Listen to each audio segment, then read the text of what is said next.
Hi, Preeta. Hi, good morning. Good morning. Very good morning and congratulations. ഈ ഒരു hall of fame ഇന്റർവ്യൂയിലേക്ക് പ്രീതയ്ക്ക് സ്വാഗതം.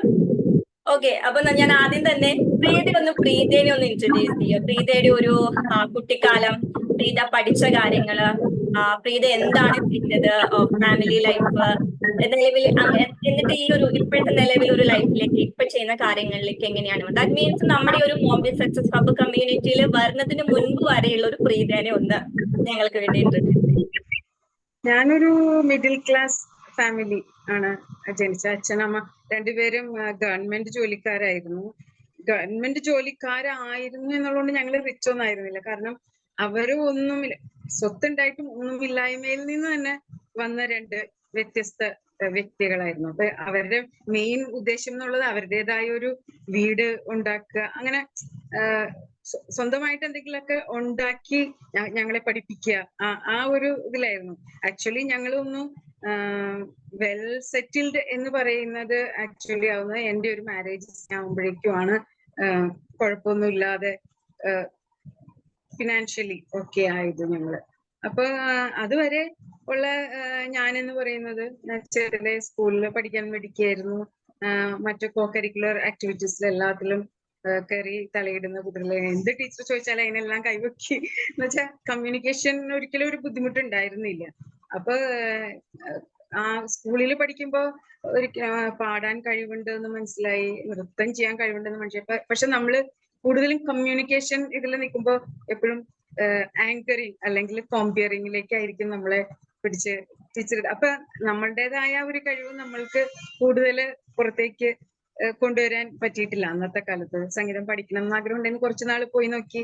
നൃത്തം പഠിക്കണം എന്ന് ആഗ്രഹം ഉണ്ടായിരുന്നു, പോയി നോക്കി. പക്ഷെ അപ്പോഴെല്ലാം ഞങ്ങളുടെ ഫിനാൻഷ്യൽ സ്റ്റെബിലിറ്റിയിലേക്ക് എത്തിയിട്ടുണ്ടായിരുന്നില്ല വീട്ടിലും. അപ്പൊ ഞാൻ തന്നെ സ്വയം, എനിക്ക് തോന്നുന്നു ഐ വാസ് ലൈക്ക് മെച്ചുവേർഡ് ആ കാലത്തെ. അപ്പൊ അച്ഛനമ്മമാരുടെ ബുദ്ധിമുട്ടുകൾ കാണുമ്പോൾ നമുക്ക് നമ്മുടെ ഇഷ്ടങ്ങള് മാറ്റിവെക്കണം എന്നാണ് തോന്നിയത് ഒരിക്കലും. പിന്നെ അന്ന് അച്ഛനും അമ്മയും വളരെയധികം പ്രോത്സാഹിപ്പിച്ചിരുന്നു. അതായത് ബാലജനസഖ്യം എന്നുള്ള ഒരു ഇതുണ്ട് മലയാള മനോരമയുടെ. അതില് വീക്കെൻഡ്സിലൊക്കെ കോ കരിക്കുലർ ആക്ടിവിറ്റീസിന് ഉള്ള ഇതില് എന്നെ കൊണ്ടുപോവുകയും ചെറുപ്പത്തിലെ 6 വയസ്സ് 7 വയസ്സ് മുതൽ ഒരു 12 വയസ്സൊക്കെ ആകുമ്പോഴേക്കും ഞാനൊരു ഓർഗനൈസിങ് ലെവലിലേക്ക് ശരിക്കും എത്തി, ലീഡർഷിപ്പ് ഇതിലേക്ക് എത്തിയിട്ടുണ്ടായിരുന്നു. ഇപ്പോഴും ഇപ്പൊ ആലോചിക്കുമ്പോ നമുക്ക് ചിരി വരും. കാരണം അന്നത്തെ കാലത്ത് മൊബൈൽ ഇല്ല, ഒരു ലാൻഡ് ലൈൻ പോലും ഇല്ലാത്ത ഒരു സമയത്ത് ഞാൻ ഈ ഡിസ്ട്രിക്റ്റിൽ നിന്ന് അടുത്ത ഡിസ്ട്രിക്റ്റിലേക്കൊക്കെ ഒറ്റയ്ക്ക് സഞ്ചരിക്കാൻ ഉള്ള ഒരു കേപ്പബിലിറ്റിയിലേക്ക് എത്തി ഒരു 12 വയസ്സാകുമ്പോഴേക്കും തന്നെ. അപ്പൊ ഞാൻ മീറ്റിങ്ങുകൾക്കൊക്കെ പോകും. അത് വലിയൊരു ഭാഗ്യമായിരുന്നു എന്നെ സംബന്ധിച്ച്. കാരണം വലിയ വലിയ വ്യക്തിത്വങ്ങളുടെ കൂടെ ട്രാവൽ ചെയ്യാനും അവരോട് സംസാരിക്കാനും ഒക്കെ ഉള്ള ഒരു ഇത് കിട്ടിയിട്ടുണ്ടായിരുന്നു അനുഭവങ്ങൾ. Like professor M Leelavathi, professor C Radhakrishnan, professor S K Vasanthan, M K ദേശം, അവരോടൊക്കെ വേദി പങ്കിടാനും അവരോട് നേരിട്ട് സംശയങ്ങൾ ചോദിക്കാനും അവരൊപ്പം യാത്ര ചെയ്യാനും ഒക്കെ. അന്നൊക്കെ മനോരമയുടെ വണ്ടി വരും, അപ്പൊ നമ്മൾ അതിൽ യാത്ര ചെയ്താൽ മതി വേറെ ഇതിലേക്ക് പോകുമ്പോഴേക്കൊക്കെ, മീറ്റിങ്ങുകൾക്കൊക്കെ. അപ്പൊ ലീഡർഷിപ്പ് എന്നുള്ള ഒരു ഇതിൽ വന്ന കാരണം കൂടുതലും പ്രസംഗം, ഡിബേറ്റ്, ഇങ്ങനത്തെ കാര്യങ്ങളിലേക്കാണ് അന്ന്. അപ്പൊ സംഗീതവും നൃത്തമൊക്കെ ആ സമയത്ത് ഇങ്ങനെ മാറ്റിവെച്ചു. അപ്പൊ ഈ സ്കൂളിങ് കഴിയുമ്പോഴേക്കും ബാലജനം അല്ലാണ്ടായി. 18 വയസ്സാകുമ്പോഴേക്കും നമ്മൾ ബാലജനം അല്ലാണ്ടായി. പക്ഷെ അപ്പോഴും ഞാൻ എപ്പോഴും ഒരു ഔട്ട് ഗോയിങ് ഒരു ഇതിൽ നിൽക്കുന്ന കാരണം എനിക്കങ്ങനെ ഒതുങ്ങിയിരിക്കാനുള്ള ഒരു ബുദ്ധിമുട്ടുണ്ടായിരുന്നു. അപ്പൊ ഞാൻ സ്പോർട്സിലേക്ക് ചാടി. ആക്ച്വലി കോളേജിൽ ആലുവ UC കോളേജിലായിരുന്നു സ്പോർട്സിൽ. ക്രിക്കറ്റ് ടീമിലുണ്ടായിരുന്നു, കോളേജ് ക്രിക്കറ്റ് ടീമിലുണ്ടായിരുന്നു. പിന്നെ അതിനിടയ്ക്ക് ഒരു ആക്സിഡന്റ് വന്ന് ബോള് കൊണ്ട് ഒരിക്കൽ അൺകോൺഷ്യസ് ആയിട്ട് വീഴുകയൊക്കെ ചെയ്തപ്പോ വീട്ടിൽ അതങ്ങ് നിർത്തി. വേണ്ട, നമുക്ക് ഹെൽത്ത് വൈസ് നോക്കിയാൽ മതി, അത് നിർത്തിക്കൊള്ളുന്നു നമ്മള്. അപ്പോഴേക്കും ഞാൻ NCC ഉണ്ടായിരുന്നു. NCC ചെന്നപ്പോ NCC തുടങ്ങുന്ന തന്നെ തമാശയാണ്. കാരണം അന്ന് ഗേൾസിന് NCC ഇല്ല കോളേജിൽ. അപ്പൊ ഞാന് അടുത്തുള്ള സെന്റ് സേവിയർസ് കോളേജിൽ നിന്ന് കുട്ടികൾ വന്ന് ഞങ്ങളുടെ കോളേജിൽ വന്നിട്ടാണ് ഷൂട്ടിംഗ് റേഞ്ചിൽ ഇങ്ങനെ ഷൂട്ടിംഗ് ഒക്കെ പഠിപ്പിക്കുന്നത്. അപ്പൊ ഇത് കണ്ടപ്പോ എനിക്കും ഭയങ്കര ആഗ്രഹം, ഇതൊക്കെ ഒന്ന് ചെയ്ത് നോക്കിയാൽ കൊള്ളാം. ശക്തിമാൻ ട്രക്കൊക്കെ വരുന്നുണ്ട്. അപ്പൊ ഞാൻ ചെന്നിട്ട് പ്രൊഫസറോട് പറഞ്ഞപ്പോ സാർ പറഞ്ഞു, ഇവിടെ ഗേൾസിന് വിങ്ങില്ലല്ലോ, നീ കുറച്ച് കുട്ടികളെ കൂട്ടിയാൽ ഒരു മിനിമം ഒരു 25 to 30 കുട്ടികളെങ്കിലും ഉണ്ടെങ്കിൽ നമുക്കതങ്ങ് തുടങ്ങാം. ഞാൻ അപ്ലൈ ചെയ്യാമെന്ന് പറഞ്ഞു. അങ്ങനെ ഞാൻ കുറെ മുൻകൈ എടുത്ത് കുട്ടികളെയൊക്കെ കൂട്ടി ഞങ്ങളായിട്ടൊരു ഗ്രൂപ്പ് തുടങ്ങി. ഒരു NCC വിങ് അവിടെ തൃശ്ശൂർ, അന്ന് തൃശ്ശൂരാണ് ഗേൾസ് വിങ് ഉള്ളത്. അവിടെ നിന്ന് ആർമി വിങ് വന്ന് ഞങ്ങളുടെ കോളേജിൽ തന്നെ തുടങ്ങുക. അവിടെ നിന്ന് ആദ്യമായിട്ട് republic day camp and prime ministers rally കേരളത്തിനെ റെപ്രസെന്റ് ചെയ്ത് ഞാൻ പോയി. അതൊരു ജീവിതത്തിലെ ഒരു ഫസ്റ്റ് എനിക്ക് മറക്കാൻ പറ്റാത്തൊരു അനുഭവമാണ്. കാരണം കണ്ടിന്യൂസ് ഒരു വർഷം മുഴുവൻ ട്രെയിനിങ് ആണ്. അപ്പൊ അതില് പല കാര്യങ്ങൾ അതിൽ വരുന്നുണ്ട്. കുതിരസവാരിയും ഷൂട്ടിങ്ങും എല്ലാം വരുന്നുണ്ട്. കാരണം ഗ്രൂപ്പിന്റെ ബെസ്റ്റ് കേഡറ്റ് ആയിരുന്നു ഞാൻ. അപ്പൊ ഇതെല്ലാം നമുക്ക് ഓരോ എക്സ്പീരിയൻസുകളാണ്. അപ്പൊ എന്റെ ഏറ്റവും വലിയൊരു ഇതെന്ന് വെച്ചാൽ എന്റെ പേരൻസ് ഒപ്പം നിന്നു അതിന്. കാരണം അവർക്ക് പേടിയുണ്ടാവും, നാച്ചുറലി പേടിയുണ്ടാവും. പക്ഷെ ഇങ്ങനെ ഓരോ ഇതിനും പലപ്പോഴും നമ്മൾ ഒറ്റയ്ക്ക് ഒരു പെൺകുട്ടിയായിരിക്കും യാത്ര ചെയ്യുമ്പോൾ. അന്നത്തെ കാലത്ത് അതൊരു വല്ലാത്ത ടാബു ആണ്. കാരണം മൊത്തം ആൺകുട്ടികളായിരിക്കും ചുറ്റും.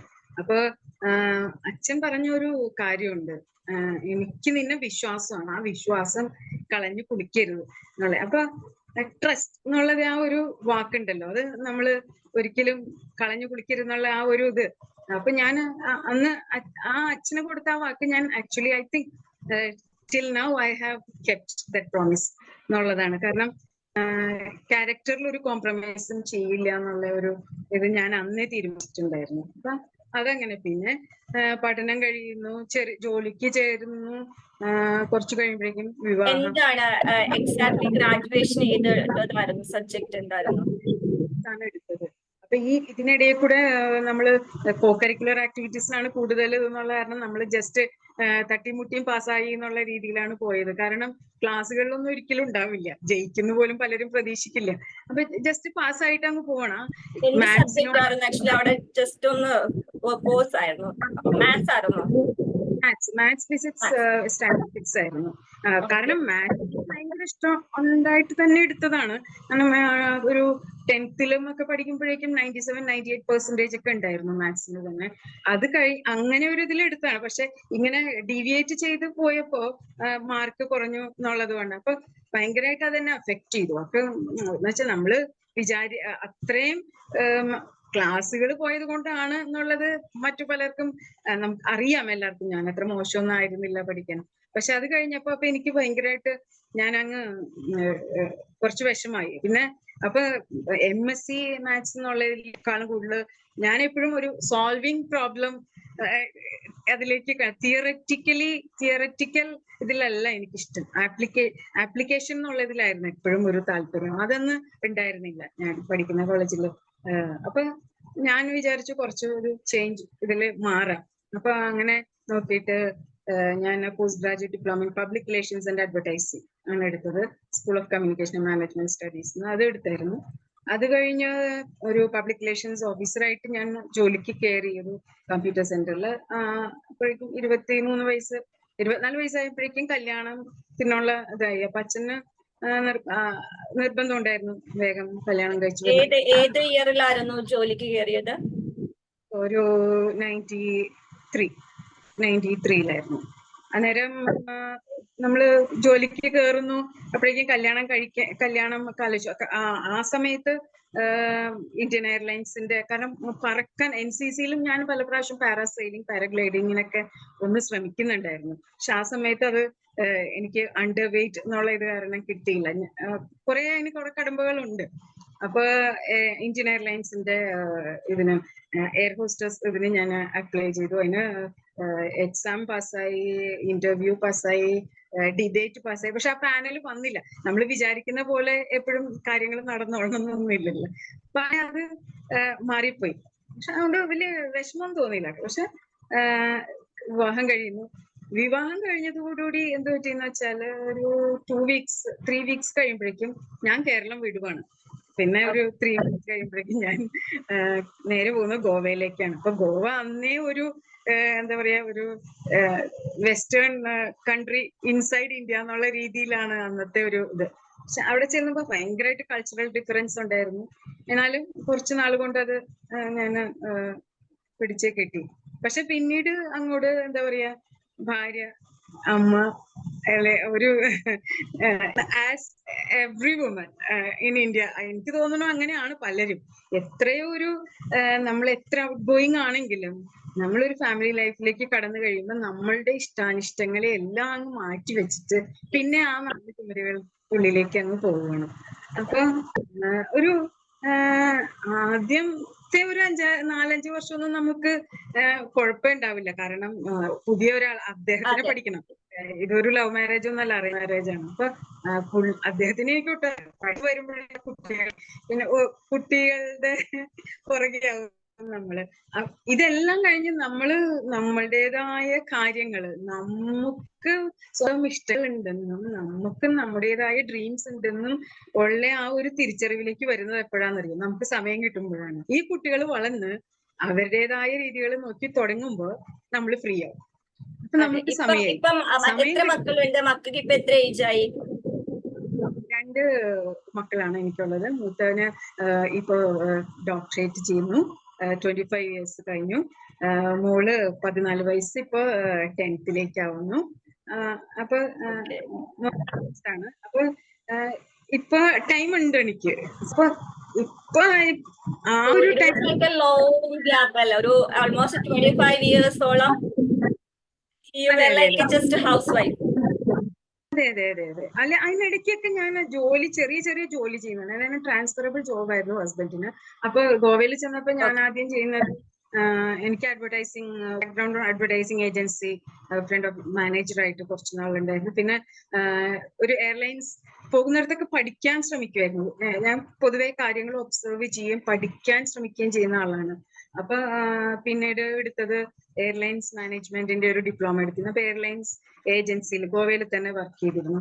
അത് കഴിഞ്ഞ് തിരിച്ച് നാട്ടിൽ വന്നപ്പോഴാണെങ്കിലും കുറച്ച് നാൾ HDFC ബാങ്കിന്റെ മെർക്കൻഡൈൽ വിങ്ങിന്റെ സ്റ്റേറ്റ് ഒരു ഡിപ്പാർട്ട്മെന്റ് ഹോൾഡ് ചെയ്തിരുന്നു കുറച്ച് നാള്. പെർമനന്റ് ആയില്ല, അപ്പോഴേക്കും നമുക്ക് മാറേണ്ടി വന്നു. ഇങ്ങനെ എന്താ പറയാ, ഭരണി കച്ചവടക്കാരുടെ മാതിരി ഞങ്ങൾ സ്വയം വിശേഷിപ്പിക്കാം. അങ്ങനെ നടക്കുന്ന ഇടത്തൊക്കെ ചെറിയ ചെറിയ ജോലികൾ.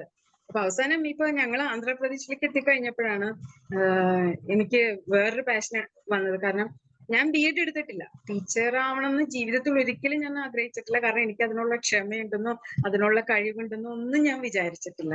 മോളെ സ്കൂളിൽ ചേർക്കാൻ കൊണ്ടുപോയതാണ്. അപ്പൊ അവരോട് സംസാരിച്ചപ്പോ അവര് പറഞ്ഞു, നിങ്ങൾക്ക് പഠിപ്പിക്കാൻ പറ്റും, ഒന്ന് ട്രൈ ചെയ്തുകൂടെ എന്ന് ചോദിച്ചു.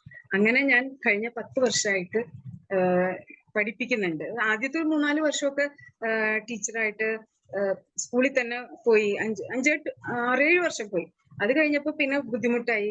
മോള് വലുതാവും തോറും കുറച്ച് ബുദ്ധിമുട്ട്. കാരണം ഹസ്ബൻഡ് ഇടയ്ക്ക് ട്രാവലിംഗ് ആണ്. അപ്പൊ ആള് വീട്ടില് ഇടയ്ക്കിടയ്ക്ക് വേണ്ടി വരും. അങ്ങനെ ഞാൻ സ്കൂളിൽ നിന്ന് വിട്ടു. പക്ഷെ അപ്പോഴും സ്റ്റുഡൻസ് എന്നെ കുറെ എൻകറേജ് ചെയ്തു. സ്റ്റുഡൻസിന് ഇടയിൽ നല്ലൊരു റാപ്പോ ഉണ്ടാക്കിയെടുക്കാൻ പറ്റിയിട്ടുണ്ടായിരുന്നു.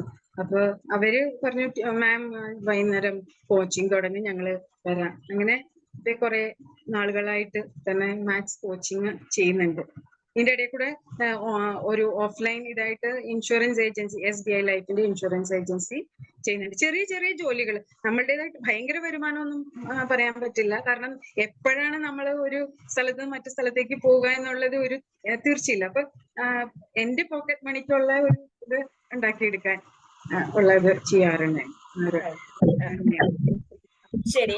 അപ്പം എങ്ങനെയാണ് ഇപ്പൊ നിലവിലുള്ള ഈ ഒരു പാഷനിലേക്ക് ഇപ്പൊ ഒരു ഇപ്പൊ എന്താണ് കുറെ കാലങ്ങൾക്ക് ശേഷം, കുറെ കാലങ്ങളല്ല, വർഷങ്ങൾക്ക് ശേഷം ഒരു പബ്ലിക് ആയിട്ട് ഒരു കാര്യം ചെയ്യുന്നു, ആൾക്കാർ തിരിച്ചറിയാൻ വേണ്ടി സ്റ്റാർട്ട് ചെയ്തിട്ടുണ്ട്, സ്വന്തം ഇഷ്ടത്തിനുള്ള ഒരു കാര്യം ചെയ്യുന്നു, ഫേസ്ബുക്കിലൊക്കെ അത്യാവശ്യം നല്ല രീതിയിൽ ഒരു നല്ലൊരു ഇൻഫ്ലുവൻസ് അല്ലെങ്കിൽ ഒരു സ്റ്റാർ, സ്വന്തം അറ്റ്ലീസ്റ്റ് സ്വന്തം ഒരു സറൗണ്ടിങ്ങിൽ അല്ലെങ്കിൽ കുറച്ച് ഇത് ചെയ്യുന്ന കാര്യങ്ങൾ ഇഷ്ടപ്പെടുന്ന ആൾക്കാരുടെ ഇടയിൽ ഒരു അറിയപ്പെടുന്ന ഒരു നിലയിലോട്ട് പതിയെ വളർന്നു വരാൻ വേണ്ടി തുടങ്ങിയിട്ടുണ്ട്.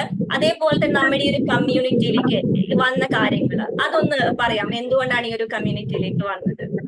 അത് അതിനൊരു കാര്യം എന്താ വെച്ചാല്, മക്കള് ഞാൻ പറഞ്ഞല്ലോ, മക്കള് വലുതാവുന്നവരെ നമ്മള് നമ്മളുടേതായ ഇഷ്ടങ്ങളെല്ലാം മാറ്റിവെച്ച് അവരുടെ ഞാൻ റിഗ്രറ്റ് ചെയ്യുന്നില്ല അതിലൊക്കെ. കാരണം എനിക്ക് മാക്സിമം എഫേർട്ട് ഇട്ടിട്ടുണ്ട് ഞാൻ കുട്ടികളുടെ ഹെൽത്തിന്റെ കാര്യത്തില്, ഹ്യൂമൻ വാല്യൂസിന്റെ കാര്യത്തില്, അവരെ പഠിപ്പിക്കുന്ന കാര്യം. അവരെ പഠിപ്പിക്കേണ്ടി വന്നിട്ടില്ല.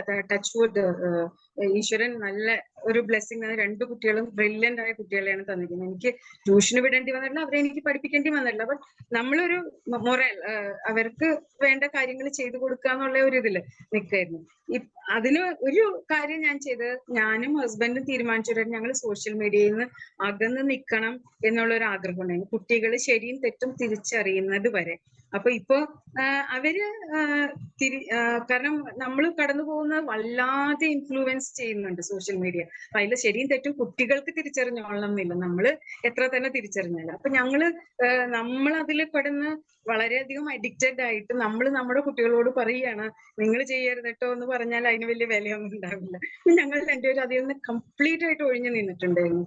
ആക്ച്വലി ഞാൻ സോഷ്യൽ മീഡിയയിലേക്ക് ഇറങ്ങുന്നത് ഇപ്പൊ ഒരു 6 മാസമായിട്ടുള്ളൂ.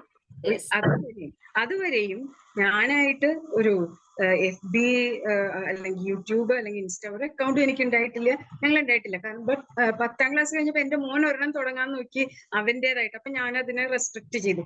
അവൻ തുടങ്ങിയത് അവന് വേണ്ടിയിട്ടാണ്, എന്റെ പേര് വെച്ചിട്ട്. പക്ഷെ അവൻ അത് യൂസ് ചെയ്തില്ല. ഇപ്പോഴും ആ കുട്ടികൾ രണ്ടുപേരും സോഷ്യൽ മീഡിയയിൽ ഇല്ല കേട്ടോ, ഇപ്പോഴും ഇല്ല. അപ്പൊ അവർക്ക് ആ ഒരു ഫോക്കസിൽ അവർ പോകുന്നുണ്ട്. കഴിഞ്ഞ ഒരു 6 മാസമായിട്ട് ആണ് ഞാൻ സോഷ്യൽ മീഡിയയിലേക്ക് വരുന്നത് തന്നെ. 6 മാസമായിട്ടുള്ളൂ.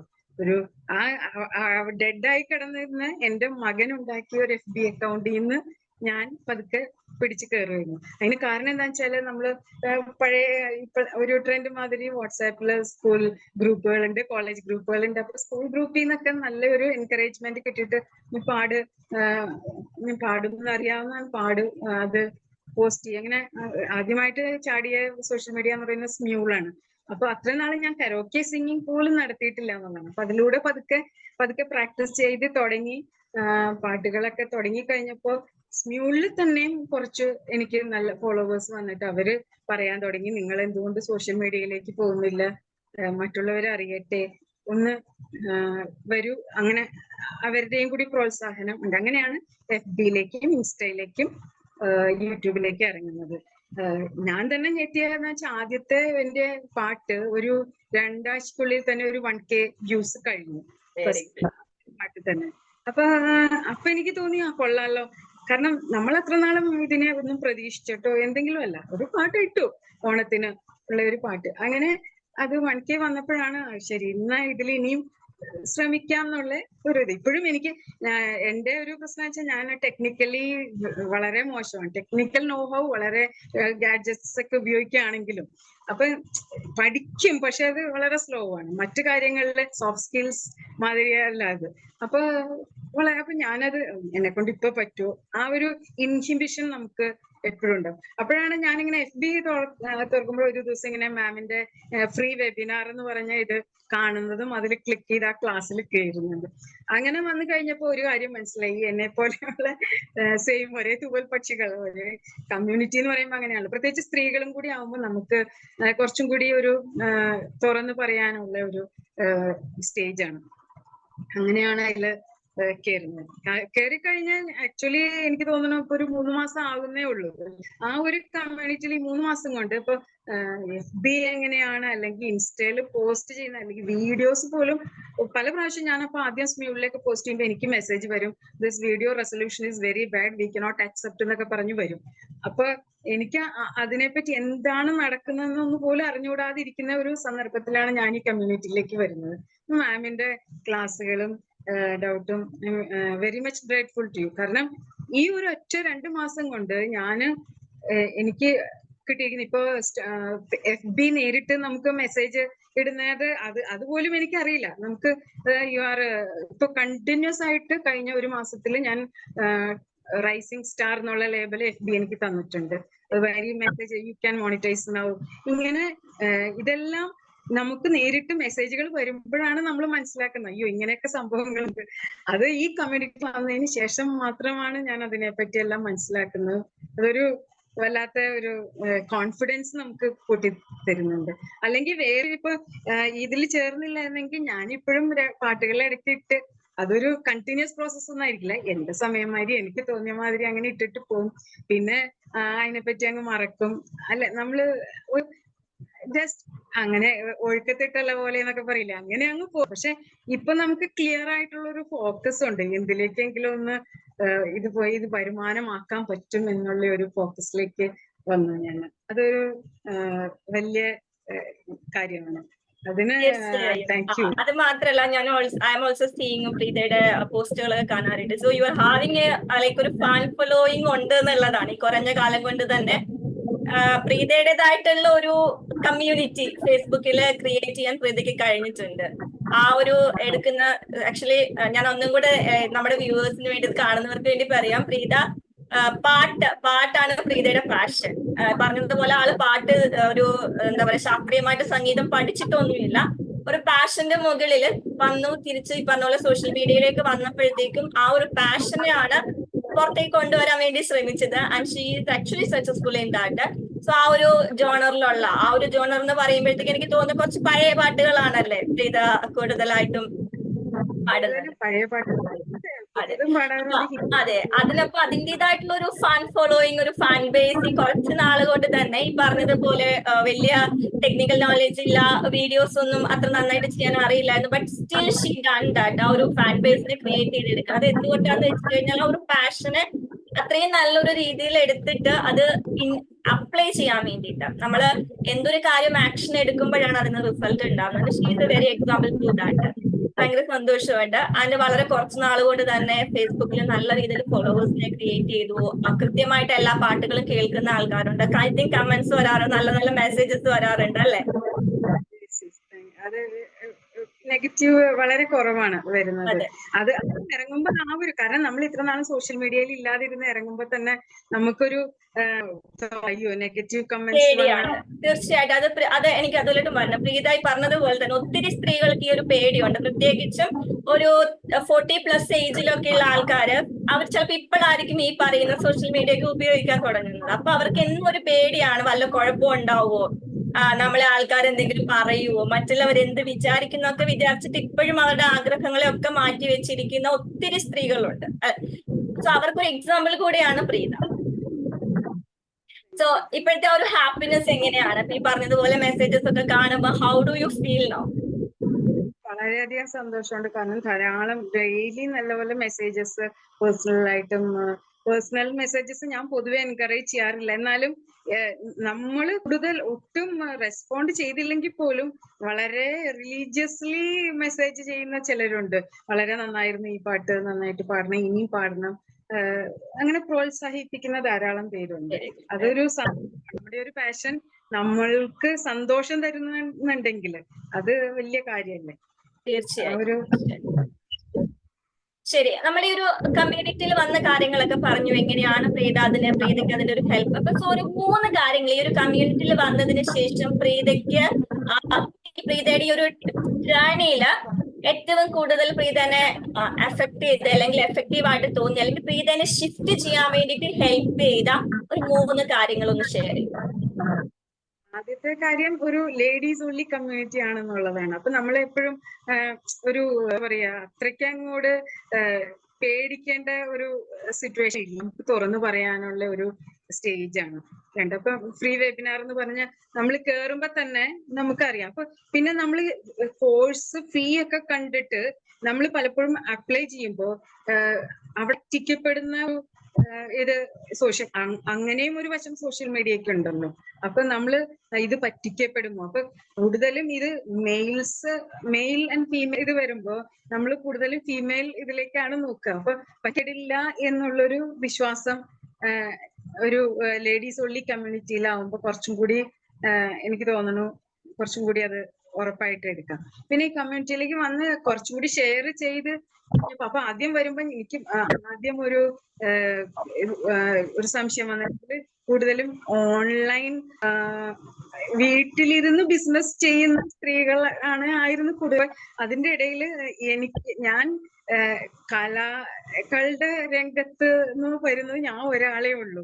അപ്പൊ എനിക്കൊരു സംശയം ഉണ്ടായിരുന്നു ആദ്യം, അയ്യോ ഇത് നടപ്പാകുമോ, ഇത് ഇനി കമ്മ്യൂണിറ്റി ചേർന്നത് കൊണ്ട് എനിക്ക് എന്തെങ്കിലും ഗുണം ഉണ്ടാവും. പക്ഷെ ആ ആദ്യത്തെ ക്ലാസ് കഴിഞ്ഞപ്പോ തന്നെ, ആ ഫ്രീ വെബിനാറിലെ ക്ലാസ് കഴിഞ്ഞപ്പോ തന്നെ കാരണം എനിക്ക് തോന്നിയ കാര്യം പറയാനുണ്ട്. ഇപ്പൊ നമ്മള് ഒരാൾക്ക് ഒരു പാട്ട് പാടാൻ പറ്റുമെന്ന് ഒരു പാട്ട് മുഴുവൻ പാടേണ്ട കാര്യമൊന്നുമില്ല. 4 വരി പാടിയാൽ തന്നെ അറിയാൻ പറ്റും ആള് പാട്ടുകാരിയാണോ പാട്ടുകാരിയാണ്. ഒരു നൃത്തം ചെയ്യുന്ന ആള് 4 ചുവട് വെക്കുമ്പോ അറിയാൻ പറ്റും ആ ഗ്രേസ്ഫുൾ മൂവ്മെന്റ്സ് എങ്ങനെയാണെന്ന്. അതേപോലെ ഒരാൾക്ക് പഠിപ്പിക്കാൻ കഴിയും, ഒരാൾക്ക് പറഞ്ഞു തരാൻ കഴിയും എന്നുള്ളതിന് ഒരു വർഷം മുഴുവൻ കാത്തിരിക്കേണ്ട, ഒരൊറ്റ ക്ലാസ് മതി. മാമിന്റെ ആ ഒരൊറ്റ ക്ലാസ് കൊണ്ട് തന്നെ എനിക്ക് ഉറപ്പായിരുന്നു ഞാൻ കറക്റ്റ് സ്ഥലത്താണ് വന്ന് വിട്ടിരിക്കുന്നത് എന്ന് ആ ഒരു ക്ലാസ് കൊണ്ട് എനിക്ക് മനസ്സിലായി. അതുകൊണ്ട് ആ ക്ലാസ് കഴിഞ്ഞപ്പോ മുതല് I was so excited to be community. കമ്മ്യൂണിറ്റിയിൽ ജോയിൻ ചെയ്ത് കഴിഞ്ഞപ്പോ ഓരോ ആഴ്ചയിലും ഉള്ള ആ ഒരു മീറ്റിംഗ് ചെയ്യുന്നത്, I was eagerly waiting to join the meeting. കാരണം നമുക്ക് നമ്മളുടെ സംശയങ്ങൾ ചോദിക്കാനും പങ്കുവെക്കാനും അല്ലെങ്കിൽ പറയാനും അങ്ങോട്ടും ഇങ്ങോട്ടും ഷെയർ ചെയ്യാനുള്ള ഒരു സ്റ്റേജ് ആകുമ്പോൾ നമ്മൾ കൂടുതൽ പഠിക്കുകയാണ്. ഇപ്പൊ ലൈഫ് എന്ന് പറയുന്നത് എപ്പോഴും പഠിച്ചുകൊണ്ടിരിക്കുന്ന ഒരു ഇതായിരിക്കണം എന്ന് എനിക്ക് ആഗ്രഹമുണ്ട്. കാരണം വെൻ വി സ്റ്റോപ്പ് ലേണിംഗ് അപ്പൊ നമ്മളുടെ ഇത് തീരും അവിടെ വെച്ചിട്ട്. അപ്പൊ വി സ്റ്റാർട്ട് ഏജിങ് എന്നാണ് എന്റെ ഒരു തോന്നല്. അപ്പൊ ഇത് എന്നെ അതിന് ആ ഒരു കാര്യത്തിൽ വളരെയധികം സഹായിച്ചിട്ടുണ്ട്. എനിക്ക് അറിഞ്ഞുകൂടാത്ത പോലെ ഇപ്പൊ ഞാൻ ഒരു ആപ്പ് ഡൗൺലോഡ് ചെയ്തിട്ട് അതുവഴി എഡിറ്റ് ചെയ്യണമെങ്കിലോ അല്ലെങ്കിൽ റീൽസ് ആയിട്ട് എന്താ പറയാ അപ്ലോഡ് ചെയ്യാനും എനിക്കിപ്പോ ഇപ്പൊ അതൊക്കെ ഞാൻ വിചാരിക്കും ആരും സപ്പോർട്ടിന് ഇല്ലല്ലോ എന്നുള്ള ആ ഒരു സപ്പോർട്ട് എനിക്കിപ്പോ ഈ കമ്മ്യൂണിറ്റിയിൽ നിന്ന് കിട്ടി എന്നുള്ളതാണ് അതിന്റെ ഒരു സത്യം. അത് വളരെ ഹാപ്പിനെസ് തരുന്ന ഒന്നാണ്. And I am really grateful for that. വളരെ സന്തോഷം. ഓക്കെ, അപ്പൊ ഇനി പ്രീതയുടെ അടുത്ത ലക്ഷ്യങ്ങൾ എന്തൊക്കെയാണ്? കുറച്ച് ഇപ്പൊ പാട്ടിന്റെ രീതിയിൽ ഇതേ രീതിയിൽ തന്നെ മുന്നോട്ട് പോകണം എന്നുണ്ട്. അത് എന്റേതായ പാഷൻ കൊണ്ട് തന്നെ എനിക്കൊരു വരുമാനത്തിലേക്ക് ഇപ്പൊ ഞാൻ വരുമാനം എന്നുള്ള എല്ലാം വരുമാനം മാത്രമല്ലല്ലോ, വരുമാനം എന്നുള്ള രീതിയിലേക്ക് വരണം എന്നുണ്ട്. അതിനുള്ളൊരു ഫോക്കസ് അന്നുണ്ടായിരുന്നില്ല. ഇപ്പൊ ആ ഫോക്കസിലേക്ക് മാമിന്റെയും എന്റെ ഫ്രണ്ട്സ് കമ്മ്യൂണിറ്റിയിലെ കൂടെയുള്ള എല്ലാവരും ഒരു ഒറ്റ സപ്പോർട്ട്, കട്ട സപ്പോർട്ട് എന്ന് പറയില്ല, ആ ഒരു ഇതിൽ നിൽക്കുമ്പോൾ നമുക്ക് തന്നെ ഒരു ഫോക്കസിലേക്ക് നമ്മൾ അറിയാതെ ചെന്നെത്തിപ്പെടും എന്നുള്ളതാണ്. അപ്പൊ അതുകൊണ്ട് ഒരു വരുമാനത്തിലേക്ക് വരുന്നുണ്ട് എന്ന് മാത്രമല്ല, കൂടെയുള്ള ഈ ലേഡീസ് എന്നുള്ള നമ്മൾ ഇതുപോലെ എന്റെ മാതിരി പുറത്തേക്ക് വളരെയധികം ഉള്ളില് ഡ്രീംസ് ഉണ്ടായിട്ടും അത് ചേസ് ചെയ്യാൻ കഴിയാതെ ഈ 4 ചുമരിനുള്ളിലേക്ക് ഒതുങ്ങി പോകുന്ന ധാരാളം സ്ത്രീകളുണ്ട്. അവർക്ക് വേണ്ട മോട്ടിവേഷൻ ചെയ്യാൻ അല്ലെങ്കിൽ അവരെ ഒന്ന് കൈപിടിച്ച് കൂടെ നടത്തണം എന്നുള്ള ഒരു ആഗ്രഹമുണ്ട്. അതുമാതിരി കുഞ്ഞുങ്ങൾ ഇപ്പൊ ഞാൻ ഓൾറെഡി കോച്ചിങ് കുട്ടികൾക്ക് മാത്സ് ഉള്ളത് ഏറ്റവും ടഫായിട്ട് ചിന്തിക്കുന്ന ആൾക്കാരുണ്ട്. അപ്പൊ അവർക്ക് വേണ്ടിയിട്ടും അത് ആദ്യം എനിക്കൊരു ഓൺലൈൻ പ്രസൻസ് വേണമായിരുന്നു. അത് ഇപ്പൊ ഞാൻ നേടിയെടുത്തു എന്നുള്ളതാണ്. ഇനി അതിലേക്ക് കൂടുതൽ കോൺസെൻട്രേറ്റ് ചെയ്ത് ഫോക്കസ് ചെയ്ത് വരണം എന്നുള്ള ഒരു ആഗ്രഹമുണ്ട്. തീർച്ചയായിട്ടും. I want to add you one thing. Okay, എല്ലാ ആഴ്ചയിലും ഞാൻ കാണുന്ന ഒരു കാര്യമാണ് 1 മില്യൺ ഫോളോവേഴ്സ്. തീർച്ചയായും ഈ പറഞ്ഞ കാര്യങ്ങളും അതിനോടൊപ്പം തന്നെ ആ ഒരു 1 മില്യൺ ഫോളോവേഴ്സിലേക്കും പ്രീതിക്ക് എത്രയും വേഗം എത്തിച്ചേരാൻ സാധിക്കട്ടെ എന്ന് ഹൃദയം കൊണ്ട് ഞാൻ ആശംസിക്കുന്നു. ആൻഡ് ഞങ്ങൾ ഈ എന്റെയും നമ്മുടെ കമ്മ്യൂണിറ്റിയുടെ മോം ബി സക്സസ് ഹബിന്റെ സപ്പോർട്ട് തീർച്ചയായിട്ടും പ്രീതയുടെ കൂടെ ആ ഒരു കാര്യത്തിൽ ഉണ്ടാവും. എല്ലാവിധ സക്സസും ഉണ്ടാവട്ടെ. And one more thing. Okay, ഇത് വൈൻഡപ്പ് ചെയ്യുന്നതിന് മുന്നേ ഒരു കാര്യം, പ്രീതയെ പോലെയുള്ള അല്ലെങ്കിൽ നമ്മളെ പോലെയുള്ള സ്ത്രീകളോട് പ്രീതയ്ക്ക് കൊടുക്കാനുള്ള ഒരു മെസ്സേജ് എന്താണ്? What is the message, one message you want to share with other ladies? Actually നമ്മള് ഇപ്പൊ ഏറ്റവും കൂടുതൽ ലേഡീസിന്റെ ഒരു പ്രശ്നം എന്താന്ന് വെച്ചാല് നമ്മളിപ്പോഴും മറ്റുള്ളവര് എന്ത് പറയും അല്ലെങ്കിൽ നമ്മൾ ഇപ്പോ ഇത് ചെയ്താൽ എന്തെങ്കിലും കുഴപ്പമുണ്ടോ, ഈ ഒരു ഏജ് ഇത് കഴിയുമ്പോഴേക്കും നമുക്ക് അങ്ങനെ ഒരു ഇൻഹിബിഷൻസ് ഒക്കെ തോന്നും. അത് ഒന്ന് മാറ്റി വെക്കണം എന്ന് തന്നെയാണ് എനിക്ക് പറയാനുള്ളത്. നിങ്ങൾക്കൊരു ഡ്രീം ഒരു മനസ്സിൽ ഇതുണ്ടെങ്കിൽ ഹൃദയം പറയുന്നത് കേൾക്കും എന്നുള്ളത് നമ്മൾ എപ്പോഴും പറയാറുണ്ടല്ലേ. അപ്പൊ ആ ഹൃദയം പറയുന്ന കേട്ടിട്ട് അതിനുവേണ്ടി പ്രവർത്തിക്കാൻ തുടങ്ങണം. അപ്പൊ കൂടെ ചേരാൻ പറ്റിയ ഇതുമാതിരിയുള്ള കമ്മ്യൂണിറ്റികളിൽ ചേരുകയാണെങ്കിൽ എവിടെയായാലും സപ്പോർട്ട്, കാരണം പിന്തുണ എന്നുള്ളതൊരു വലിയ ഫാക്ടറാണ്. പിന്തുണ ഇല്ലാതെ ഒറ്റയ്ക്ക് പൊരുതുന്നത് ഉണ്ട്, ഇല്ല എന്ന് പറയുന്നില്ല, വളരെ റെയർ കേസുകളാണ് അത്. പ്രത്യേകിച്ച് സ്ത്രീകൾ ഒറ്റയ്ക്ക് പോകാൻ ഇത്തിരി ബുദ്ധിമുട്ടാണ്. ഫാമിലി ആയി കഴിഞ്ഞാൽ. ഫാമിലി ഇല്ലാത്തവർക്ക് പ്രശ്നമില്ല. അത് ഒരു എന്താ പറയാ, അവരുടെ ടൈം മറ്റുള്ളവർക്ക് വേണ്ടി സ്പെൻഡ് ചെയ്യുന്ന ഒരു കാര്യമേ അവിടെ ഉദിക്കുന്നില്ല. അസമയം സ്വന്തം ഫാമിലിയെയും നോക്കിയിട്ട് അതിന്റെ ഇടയിൽ കൂടെ നമ്മളുടെ സ്വന്തം ഇഷ്ടാനിഷ്ടങ്ങളെ ഒന്ന് കയ്യിൽ ഒതുക്കാൻ പറ്റുന്നില്ല എന്ന് പറയുമ്പോൾ കൂടെ സപ്പോർട്ട് ചെയ്യാൻ ഒരു കമ്മ്യൂണിറ്റി ഉണ്ടാവുന്നത് വളരെ നല്ലതാണ്. അങ്ങനെയുള്ള ഒരു കമ്മ്യൂണിറ്റിയിൽ ജോയിൻ ചെയ്യുമ്പോൾ അതിന് വേണ്ട സപ്പോർട്ട് കിട്ടുകയും ചെയ്യും. ഇനി ആ ഇഷ്ടങ്ങളെ ഒന്നും മാറ്റി വെക്കേണ്ട, അത് ഏത് പ്രായത്തിലായിക്കോട്ടെ അത് മുന്നോട്ട് വരണം. അതുകൊണ്ട് എന്നുള്ളതാണ് ഇങ്ങനെ മാമിനും ഈ കമ്മ്യൂണിറ്റി കൊണ്ട് മറ്റുള്ളവരെ ധാരാളം പേരെ, അത് പേർപ്പസ് ഓഫ് ലൈഫ് എന്ന് പറയുന്ന മാം ഇടയ്ക്ക് പറയാറുണ്ടല്ലോ, പേർപ്പസ് ഓഫ് ലൈഫ് എന്ന് പറയുന്ന മറ്റുള്ളവരെ സഹായിക്കും. ആ ഒരു സഹായം മാമിന് ചെയ്യാൻ പറ്റട്ടെ. അതുവഴി ധാരാളം സ്ത്രീകൾക്ക് ഇതുവഴി സ്വന്തം ഇഷ്ടങ്ങളെ ഒന്ന് കയ്യിലെടുക്കാൻ പറ്റട്ടെ എന്ന് ഒരു ആശംസിക്കുന്നു. വളരെ സന്തോഷം, വളരെ സന്തോഷം പ്രീത. പ്രീത പറഞ്ഞ ആ ഒരു കാര്യം തന്നെയാണ് എനിക്കിത് കണ്ടുകൊണ്ടിരിക്കുന്ന ബാക്കി മറ്റു സ്ത്രീകളോടും പറയാനുള്ളത്. നിങ്ങളുടെ ഇഷ്ടങ്ങളെ ഒരിക്കലും മാറ്റി വെക്കണ്ട, നിങ്ങളുടെ ഇഷ്ടങ്ങളുടെ കൂടെ തന്നെ പോയിക്കോളൂ. So thank you so much Preetha, and once again wishing you all the best. എല്ലാവിധ സന്തോഷങ്ങളും വിജയങ്ങളും ലൈഫിൽ ത്രൂ ഔട്ട് ഉണ്ടാവട്ടെ. So we can grow and learn together.